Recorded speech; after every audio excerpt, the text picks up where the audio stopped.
This is Slasher at the end of the MLG Anaheim 2014 Championships, and I'm here as Smash Melee caster Prog. Talk to me all about today's and this weekend's extremely hyped Smash Melee event, which saw Mango take out Armada to win the first Smash event at MLG in 8 years. Prog, what was this entire experience like for you this weekend? It's been a dream come true. I remember years ago watching old videos, even prior to YouTube, on the Direct Connect hub, and always hoping that one day, I'd be on that stage, hopefully as a player. I was half right. I made it there in a venue that I never thought I would, listening to guys like Wife and Alpha Zealot commentate back in the day, and I'm really, really honored that I was able to continue that path and kind of carry that torch along with Wife, someone that I've always idolized in this community for years, as well as one of my best friends in the community in D1.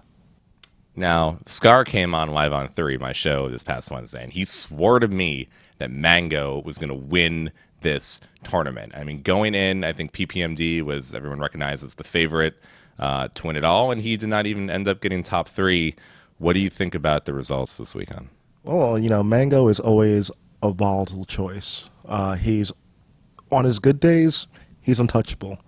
On his worst days, he is certainly human as anyone else. PPMD certainly was the favorite, of course, after winning Apex in January, Skatar 3 a couple of weeks ago. He's had the numbers of the other members of the Big Five, but Mango this weekend proved that, yeah, he is still number one on most people's lists for a solid reason. Mango told me after the win that when he lost to Armada the first time, he even felt more confident and the next time that he played him. Is there anything that you saw from Mango that was different in the way he's been playing recently that was able to get him to the championship? Well, you look at older sets with Mango and Armada, and Mango really got a lot of success playing that style he first really started going with at Evolution 2013. A lot more conservative, playing with a lot more lasers just to tack on percent here and there. And also, it's we're kind of questioning how much rust Armada has had. He has had a hiatus and hasn't had that kind of high-level practice ever in his career until he made his U.S. trip here. But what can we say, When he lost that first set in pools, it wasn't that Armada outplayed him, especially the last game. He gave it away. So at that point, it's still in pools. It's all about seeding. It doesn't really matter in the end. That finals was very close, back and forth game between Armada and Mango. What do you think were the key moments of that match that allowed Mango to take the victory? Well, these are players that know each other extremely well. After this event, I believe that they are 5-5 in set counts and 25-25 match count over 5 years. So they know each other extremely well. When it came to those moments when Mango was able to get a lot of up smashes out of shield, when Armada was committing to a lot of neutral airs at pretty poor times, kind of early, and gave him a huge window to punish from. And also, same thing with a lot of dash attacks. But these things do happen, and of course we all expect Armada to strike back when the opportunity rises. But right now, Mango's celebrating, and for good reason.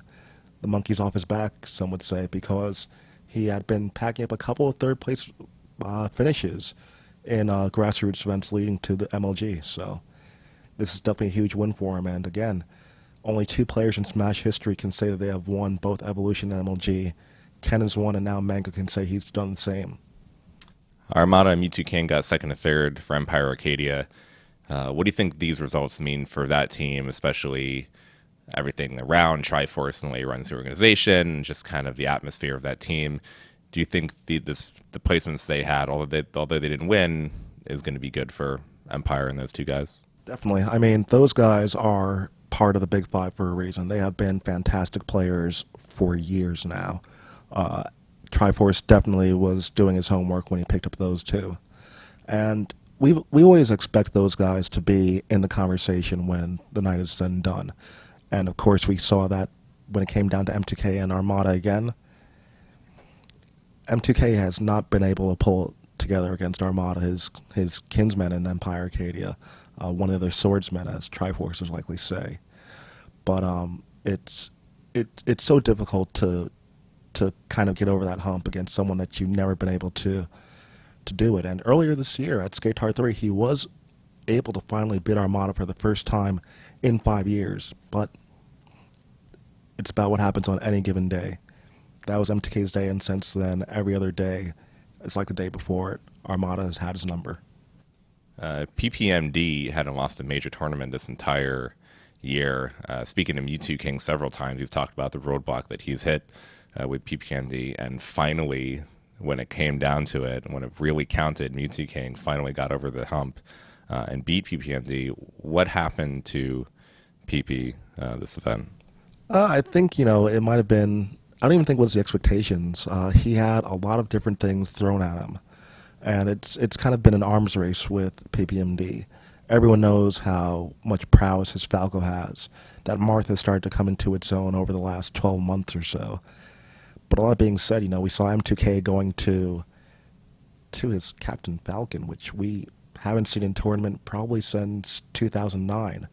And even then, when that was brought out, it was a sign of just, I'm giving in, I'm throwing everything up. There's nothing more I can do at this point. PPMD has always been a fantastic player, but he ended up running into a guy who has a pretty solid record against an MTK.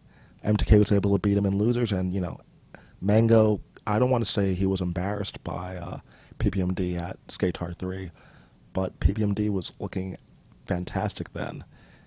Not so much today. Mango was able to just shut him down for the most part, except for that one game on Yoshi's. And I mean, it's not about the season, it's about that one day. We have EVO 2014 coming up, probably going to be the biggest Smash event again of the year besides Apex and this MLG. Mango is now the champion here and the defending EVO champion. PPMD was generally regarded as the best player going into this event, and the Big Five, as you speak of it, pretty much got top 5 here. So I want to know, is Mango now the favorite for EVO? Is PPMD retain the favorite? And do these results make it seem like no one is going to be able to reach those 5 by the time that we get there? Not even close, I would say. It feels like with the way the top 5 have developed recently, all those guys are showing that they are human. They are dropping sets not just to one another, but there's kind of this level right beneath them with players like Kirby Kaze, Westballs, Axe, Hax, Leffen, all these guys who can threaten, and were able to take sets this week from players like that. And just over the history of those guys throughout all these years competing, I think a lot of people are expecting Mango to defend his Evolution Championship, and I know he definitely wants to do it. But again, it's so difficult to really co-sign it. It depends on who you run to bracket, the kind of day you're having, the kind of day they're having. So it's anyone's ball game, but I know Mango certainly wants it more than anyone else. When you're talking about the greatest of all time conversation, Ken is always going to be regarded. However, 2 Evolution Championships and an MLG Anaheim victory, I think that cements it right there for Mango if he is able to pull it off. Unless, the next 3 or 4 years, someone else decides that they're just as capable of doing that. Any chance of Ken making a comeback? Didn't really seem like it from this weekend. Well, I mean, Ken nearly made it into the second round. He was eliminated by Lucky in the last match of the evening. Was so close to qualifying and making into the final day, but just was not his day. I think that at this point, the throne is gone for Ken. Not ever going to count him out because the mind is still there when you watch him play.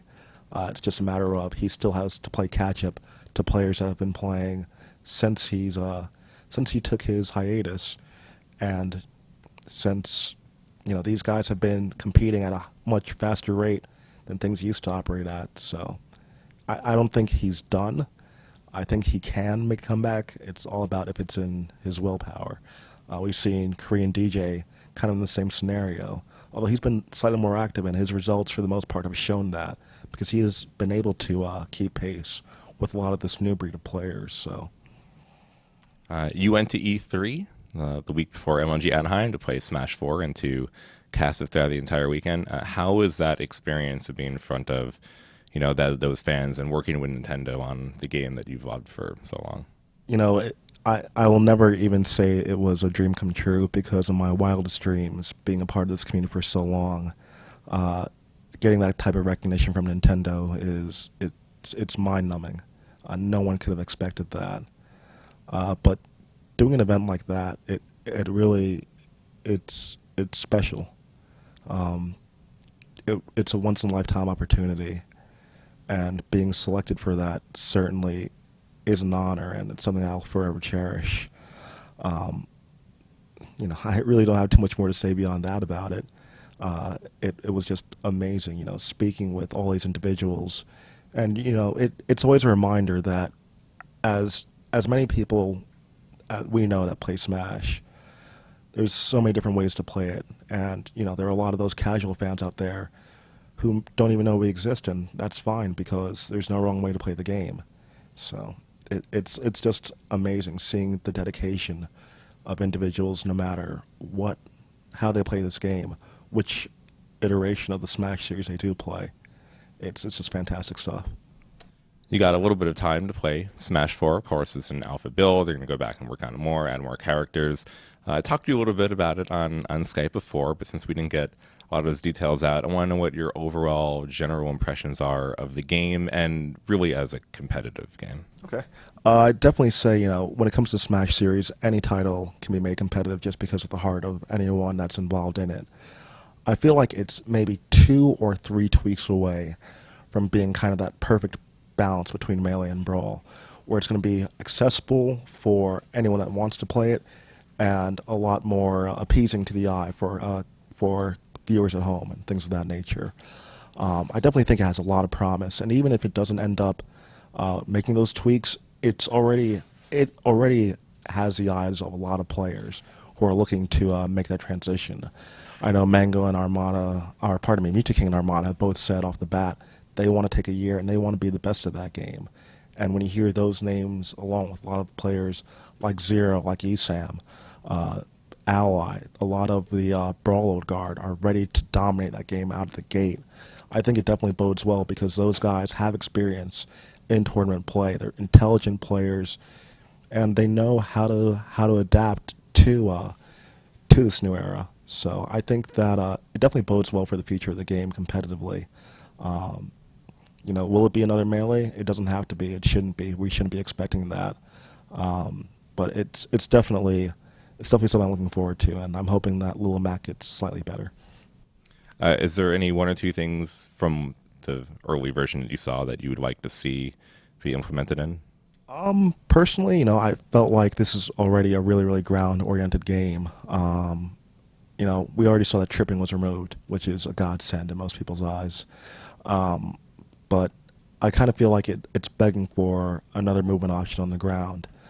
Dashing right now is a huge commitment. Walking is the best way to get around right now because it isn't as strong of a commitment as a dash. You can't cancel your dash in the build that we play. And I've actually heard rumors that the Best Buy build was different from the one in the Invitational. So I can't confirm that. And of course, again, we're still in alpha. We're a few months away from release. But I would love to see another ground movement option. Secondly, kind of just to balance that out, it felt like a few aerials that I was messing around with, the landing lag was close to absurd. So if that can be cut down a bit, I think those 2 tweaks alone will make things so much greater in the long run. Well, now that E3 is over and MLG Anaheim is over and Evo is just ahead, I wanted to know what the future lies with you with Smash Melee and 4 now getting as big as ever. What are your future plans with the game and the series and upcoming? Well, next weekend is CEO, and actually Mango will be there. He won a trip courtesy of MLG, so he'll be in Orlando, Florida for that. And I hope to see him there. And then Evo, we already know that we beat the number of entrants from last year. So we're already looking at over 700 at the very least. We were on pace for 1,000, and for a 13-year-old game having a second resurgence this deep into it, I think that's fantastic. And it's a testament to the devotion and the love that so many people have for this game. Even if they're just getting involved in it now, or if they've been around since day one, everyone's coming together because, well, they feel that's something that's worth fighting for. And I know that everyone in this community has been working extremely hard to get to this point, myself included, and we're all so amazed for what the present is, and we're looking forward to the future. As for my own future, I think my days behind the desk are wrapping up. I've had health issues over the past 18 months, and it really hurts. I mean, not just physically, but I've been behind the scenes now for about 4 or 5 years, just strictly doing that, not entering things anymore.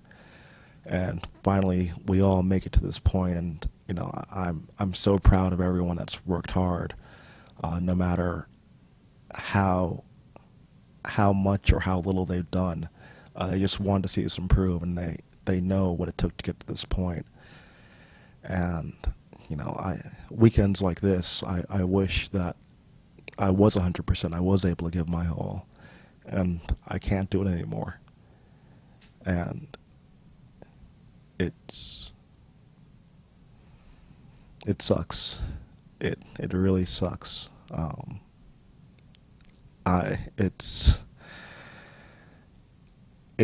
only 27, and being out of breath and limping, less than a block to the convention center here yesterday was a wake-up call. And I've taken time off previously in the past to try and get myself together to get through this, and it hasn't been enough. And Well, I know that for myself at least, I wouldn't be watching or seeing this community and this game if it weren't for you and all the hard work that you put in every day, and for the last years that you've been working in this community and this scene. That there's many people like me out there who would not be here today and in love with the community just as much as you are, to be introduced as of late, as of maybe this week or this year or many years ago. I know that without you and the work that you and your colleagues have done, that we would not be here. And I know that you're not going to be going anywhere anyway. So even if you're not behind the desk, you will be around at these events and to have your name there. yeah, I even if I can't be there, I hope I can stick around in some way. Even if I'm still, on the Melee Army podcast, or just, helping out the subreddit or Smashboards, writing again. I don't know what, but, I've been a part of this community, and it has been a family of mine, and I don't ever want to be divorced from it at any point. It's really, really special what we've got here, and I'm grateful every day that I'm a part of it. And I just want to thank everyone that's given me a lot of support, especially they know how tough this has been. And, I really wish that I could give my all, and I'm trying, but it's not easy. Well, I mean, from everyone here at On Gamers, and I think I can speak for the esports and competitive gaming community as a whole, we all thank you for what you've done for this community and this scene, and all the work that you've put into it, and the love that you've shown for everyone. Thank you. It is great, hearing a lot of people that I've grown watching and I learned from, and seeing them reach out, knowing that this hasn't been a good time for me, and they're offering, not just thoughts, but help and whatnot. And it's all inspiring, and it makes me realize, how special gaming has been in my life. And again, this second family of mine has grown, and I just cherish all of them. Thank you, Prog, and I will be seeing you at EVO, so not anytime soon. See you in 3 weeks. Stay tuned to ongamers.com for coverage all weekend of the MLG Anaheim Melee Smash Championships.